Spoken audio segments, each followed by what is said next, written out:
மத்தேயு 9ஆம் அதிகாரம். அப்பொழுது அவர் படவில் ஏறி இக்கரைப்பட்டு தம்முடைய பட்டணத்திற்கு வந்தார். அங்கே படுக்கையிலே கிடந்த ஒரு திமிர்வாதக்காரனை அவரிடத்தில் கொண்டு வந்தார்கள்.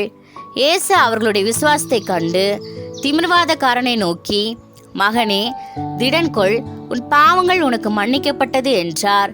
அப்பொழுது வேத பாரகரில் சிலர், இவன் தேவதூஷணம் சொல்லுகிறான் என்று தங்கள் உள்ளத்தில் சொல்லிக் கொண்டார்கள்.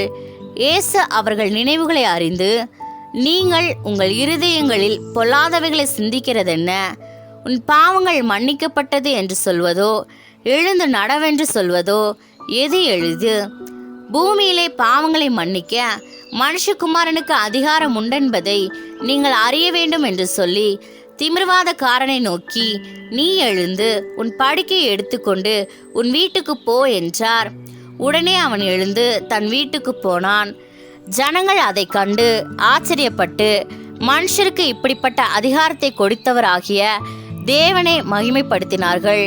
இயேசு அவ்விடம் விட்டு புறப்பட்டு போகையில் ஆயத்துறையில் உட்கார்ந்திருந்த மத்தேயு என்னும் ஒரு மனுஷனை கண்டு, எனக்கு பின் சென்று வா என்றார். அவன் எழுந்து அவருக்கு பின் சென்றான். பின்பு அவர் வீட்டிலே போஜன பந்திருக்கையில் அநேக ஆயக்காரரும் பாவிகளும் வந்து இயேசுவோடும் அவர் சீஷரோடும் கூட பந்தி இருந்தார்கள். பரிசேயர் அதை கண்டு அவருடைய சீஷர்களை நோக்கி, உங்கள் போதகர் ஆயக்காரரோடும் பாவிகளோடும் போஜனம் பண்ணுகிறதென்னவென்று கேட்டார்கள். இயேசு அதை கேட்டு, பிணியாளிகளுக்கு வைத்தியன் வேண்டியதே அல்லாமல் சுகமுள்ளவர்களுக்கு வேண்டியதில்லை, பலியை அல்ல இரக்கத்தையே விரும்புகிறேன் என்பதின் கருத்து இன்னதென்று போய் கற்றுக்கொள்ளுங்கள்.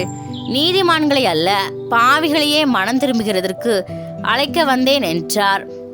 அப்பொழுது யோவானுடைய சீஷர் அவரிடத்தில் வந்து, நாங்களும் பரிசேயரும் அநேகந்தரம் உபவாசிக்கிறோமே, உம்முடைய சீஷர் உபவாசியாமல் இருக்கிறது என்னவென்று கேட்டார்கள். அதற்கு இயேசு, மணவாளன் தங்களோடு இருக்கையில் மணவாளனுடைய தோழர் துயரப்படுவார்களா? மணவாளன் அவர்களை விட்டு எடுபடும் நாட்கள் வரும், அப்பொழுது உபவாசிப்பார்கள். ஒருவனும் கோடி துண்டை பழைய வஸ்திரத்தோடு இணைக்க மாட்டான். இணைத்தால் அதனோடு இணைத்த துண்டு வஸ்திரத்தை அதிகமாய் கிழிக்கும், பீரலும் அதிகமாகும். புது திராட்சரசத்தை பழந்துருத்திகளில் வார்த்து வைக்கிறதும் இல்லை. வார்த்து வைத்தால் துருத்திகள் கிழிந்து போம், ரசமும் சிந்திப்போம், துருத்திகளும் கெட்டுப்போம். புது ரசத்தை புது துருத்திகளில் வார்த்து வைப்பார்கள், அப்பொழுது இரண்டும் பத்திரப்பட்டிருக்கும் என்றார். அவர் இவைகளை அவர்களுக்கு சொல்லிக் கொண்டிருக்கையில் தலைவன் ஒருவன் வந்து அவரை பணிந்து, என் மகள் இப்பொழுதுதான் மரித்து போனாள், ஆகிலும் நீர் வந்து அவள் மேல் உமது கையை வையும், அப்பொழுது பிழைப்பாள் என்றான். இயேசு எழுந்து தம்முடைய சீஷரோடு கூட அவன் பின்னே போனார்.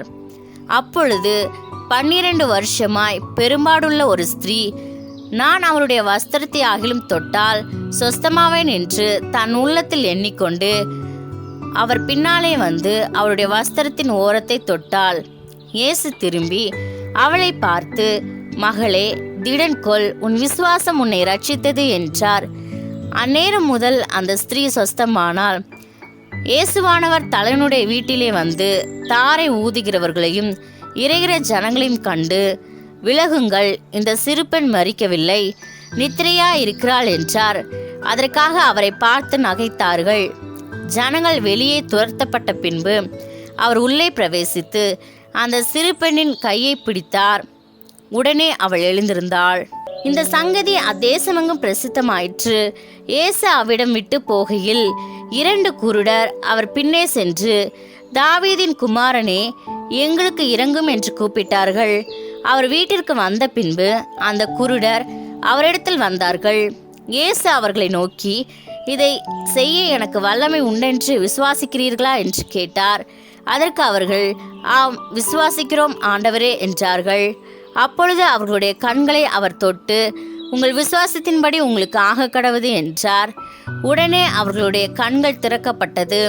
இதை ஒருவரும் அறியாதபடிக்கு எச்சரிக்கையா இருங்கள் என்று இயேசு அவர்களுக்கு கண்டிப்பாய் கட்டளையிட்டார். அவர்களோ புறப்பட்டு அத்தேசமெங்கும் அவருடைய கீர்த்தியை பிரசித்தம் பண்ணினார்கள். அவர்கள் புறப்பட்டு போகையில் பிசாசு பிடித்த ஊமையான ஒரு மனுஷனை அவரிடத்தில் கொண்டு வந்தார்கள். பிசாசு துரத்தப்பட்ட பின்பு ஊமையன் பேசினான். ஜனங்கள் ஆச்சரியப்பட்டு, இஸ்ரவேலில் இப்படி ஒரு காலம் காணப்படவில்லை என்றார்கள். பரிசேயரோ, இவன் பிசாசுகளின் தலைவனாலே பிசாசுகளை துரத்துகிறான் என்றார்கள். பின்பு இயேசு சகல பட்டணங்களையும் கிராமங்களையும் சுற்றி நடந்து ஜெப ஆலயங்களில் உபதேசித்து ராஜ்யத்தின் சுவிசேஷத்தை பிரசங்கித்து ஜனங்களுக்கு உண்டாயிருந்த சகல வியாதிகளையும் சகல நோய்களையும் நீக்கி அவர்களை சொஸ்தமாக்கினார்.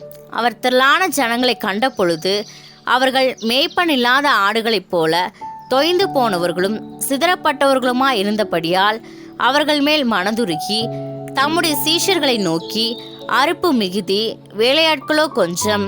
ஆதலால் அறுப்புக்கு எஜமான் தமது அறுப்புக்கு வேலையாட்களை அனுப்பும்படி அவரை வேண்டிக் கொள்ளுங்கள் என்றார்.